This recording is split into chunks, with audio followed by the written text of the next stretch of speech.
Magandang araw po sa inyong lahat, mga kaibigan. No, pag-usapan naman natin ito. Ito ay naganap noong 1 linggo pa, no, mga kaibigan. Kaya lang hindi ko po na-content, naka-stack lang pala dito sa aking storage. So, pag-usapan natin ngayon, di ba? Pati Iglesia ni Cristo ay dinadamay. No? Yan. Pag-usapan natin ito, mga kaibigan. Paano nilang nasabi na pati Iglesia ni Cristo dinadamay? Remember na i-content na po natin ito na itong si Marcoleta ay nagsalita po doon sa isang istasyon po na yung Net25, no, mga kaibigan. And because it is from Net25, sinabi na nila na yung salita ni Marcoleta ay salita na ng parang gano'n na naging pakahulugan nila, naging isipan nila, no, mga kaibigan, na yung salita ni Marcoleta doon sa Net25, yun na yung salita ng Iglesia ni Cristo. Di ba? And eto, mga kaibigan, papaanong dinamay? Papaanong dinamay? Eto. Galing mismo kay Boy 1M, no, mga kaibigan. Galing kay Boy 1M yung statement na ito, mga kaibigan. Ang sabi niya, eto si Boy 1M, Sabi niya, balita ko pati ang iglesia ay nananawagan na rin na sumailalim sa hair strand drug test si President Ferdinand R. Marcos Jr.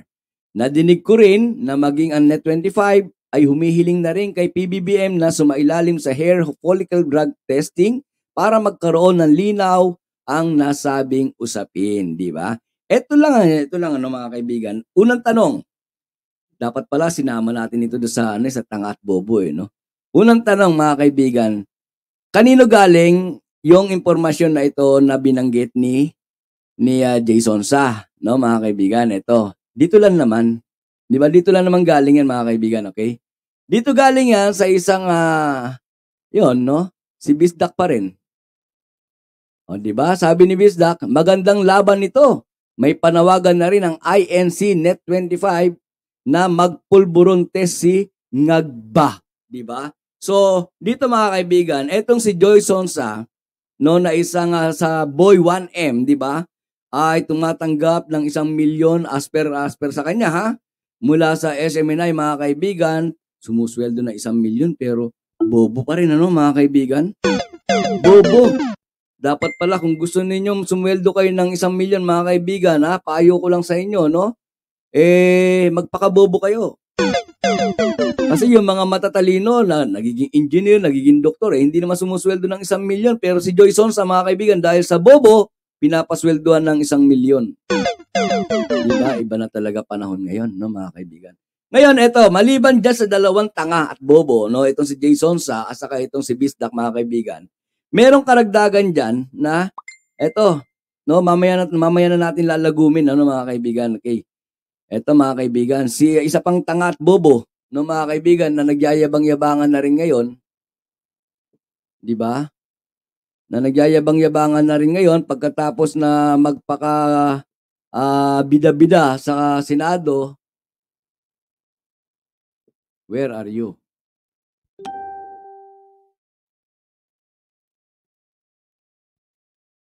Ito. Talagang pinanindigan na yung pagiging bida. OJC, hindi rin nila magagawa. Clear ba, mga kaibigan? Clear ba yung audio natin? Tanggalin ko na yung cellphone ko. Yan. Okay. Derek Vlogs Philippines, shout out. Okay. Tuloy natin. Mga Kasi ultimo no? Hindi nyo pala kaya iglesia. Yung mga politiko kasi. Ito, mga kaibigan, dalawa bibirahin ko dito, Yung I think this is a vlogger, no? Vlogger yung nagsasalita dito, di ba? Tanga ka rin kasing vlogger ka kung sino ka man, no? Di ba? Hindi ka ini-interview nyo si Kalbo pagkatapos pinangungunahan nyo ng salita. Bugok ka rin, di ba, vlogger? Kung sino ka man vlogger ka, na habang ini-interview nyo si Kalbo, nagsasalita dyan, bugok ka rin, di ba? Kumbaga pinoprovoke niya, PBBM, hindi mo pala kaya ang iglesia, Di ba? Bakit? Nakikipag-away ba sa inyo iglesia? Nakaasa sa politiko, judge, puro na yun. Common na yan, common na. sa lahat, sa karamihan ng tao dito sa Pilipinas. Tuwag pala si BBM Kasi eh. Hindi kasi, alam mo, pag ang tao kasi may bisyo, aloof yan eh. Alam mo yung hindi nakakatingin ng diretso. Nasa isip kasi ng mga yan, laging huhulihin. Talagang Oo. hindi nila... Dahil alam nila na may bisyo eh. Kumbaga sa It's not. pagkakawain nila. Kaya aloof sila. Nagkampo sa Pinas. Takot pala si Kaya BBM nga sa ako, sa iglesia sa eh. inyo, magdananalangin kayo. Manalangin kayo na ang Iglesia ni Cristo, ha?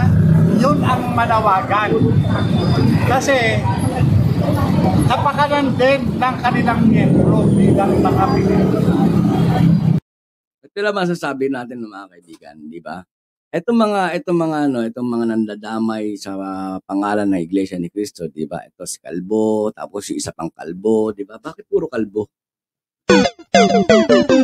Pansin ko lang puro Kalbo, Jason sa Kalbo. Itong si Morales Kalbo, ng mga kaibigan. Si Bisdak lang ang medyo may buhok na ng mga kaibigan. Ito lang sa Iglesia ni Cristo kasi, they are respecting yung paghihiwalay na separation of religion and state, mga kaibigan.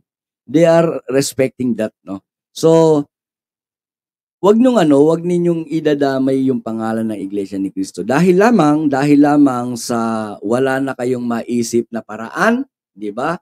Yung pulboronic video, laos na, mga kaibigan, yung smugs, laos na rin, napanis na, 'di ba? And ano pa, yung kung ano-ano mga sinasabi, yung mga magnanakaw, 'di ba? Ang mga Marcos magnanakaw, 'di ba? Tawag dito mga kaibigan ay kumbaga yung mga bagay na yan, laos na, tapos na, panis na, 'di ba? So nag-iisip sila ng mga pamamaraan, nag-iisip sila ng mga paano ba natin pababagsakin, 'di ba? So yung iba, katulad ni Jason sa, katulad ni Bisdak, katulad nitong Kadong, pasensya na po hindi ako bigla ako napatanong bakit ganito tanong ni Kadong, 'di ba? Pasensya na po. hindi ako nakabusina nung pagkasabi ko ng alam mo na yun, hindi ko na uulitin. At etong mga paano ko ba sasabihin to, Kadong, walang yan. Etong mga hindi nabiyayaan ng buhok. Kaya Kadong. Okay, wala na kayong maisip, wag niyo idadamay iglesia. Okay, wag niyo idadamay ang iglesia, And nakarinig lang kayo na yung pahayag ni Marcoleta pinahayag niya doon sa kanilang programa sa Net25, sasabihin na ninyo iglesia. 'Di ba? Hindi ganoon. Hindi po ganoon 'yon, na hindi porke sa isang programa binanggit ay iglesia, yun na yung binibitbit ng iglesia, hindi po ganoon ang Iglesia ni Cristo, Kaya kayong mga bobo kayo, mga tanga kayo, gumamit na lang kayo ng iba na gagamitin yung kasangkapan para siraan ang administrasyon. Huwag ninyong idadamay ang Iglesia ni Cristo. Huwag ninyong idadamay ang Iglesia ni Cristo, Dahil minsan pa na gamitin ninyo ang pangalang Iglesia ni Cristo, lalong-lalo na sa politika. Pangalawa ay imi-mislead nyo ang mga tao gamit ang pangalang Iglesia ni Cristo. Baka mas matindi pa rito, Iko-content ko kayo ng gusto, baka mas matindi pa rito. Kaya wag ninyo idadamay ang iglesia.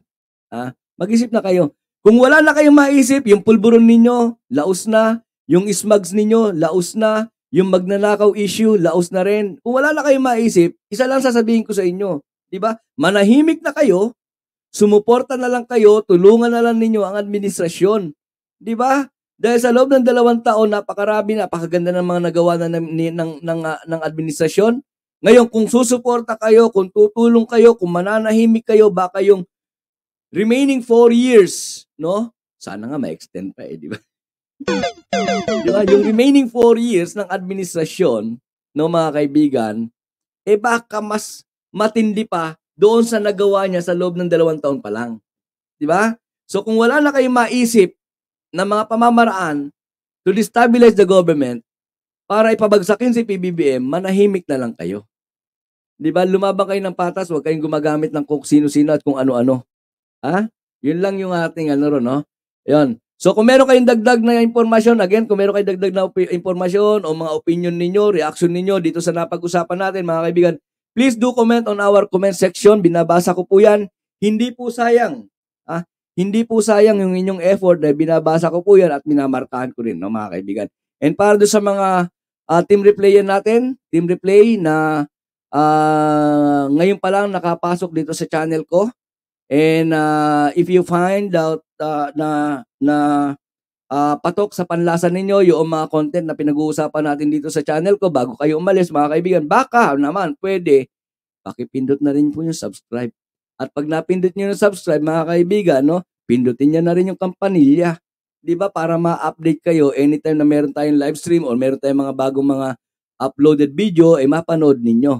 And paki-like and share nyo na rin, no, mga kaibigan. Sagad-sagarin nyo na. Libre naman yan eh. Di ba, mga kaibigan? Libre naman yan. Okay? So, okay. Alright.